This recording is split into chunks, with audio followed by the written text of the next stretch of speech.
গাজায় আন্তর্জাতিক স্থিতিশীলতা বাহিনীতে সৈন্য পাঠাতে পাকিস্তান, আজারবাইজান ও ইন্দোনেশিয়ার নাম শীর্ষে আছে বলে প্রতিবেদন করেছে পলিটিকো।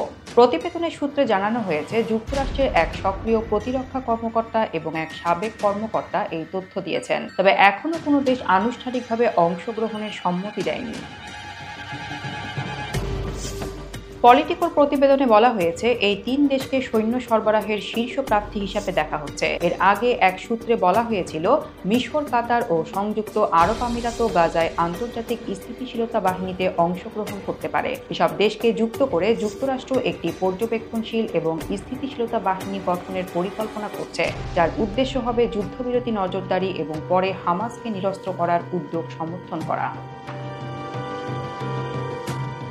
ইন্দোনেশিয়া এখন পর্যন্ত একমাত্র দেশ যারা প্রকাশ্যে সৈন্য পাঠানোর প্রস্তাব জানিয়েছে। তারা জানিয়েছে, জাতিসংঘের অনুমোদন পেলে শান্তিরক্ষী মিশনের আওতায় তারা 20,000 সেনা পাঠাতে প্রস্তুত। মার্কিন প্রেসিডেন্ট ডোনাল্ড ট্রাম্পের যে পরিকল্পনার কথা বলা হচ্ছে, তাতে জাতিসংঘের কোনো ভূমিকা বা ম্যান্ডেট উল্লেখ নেই।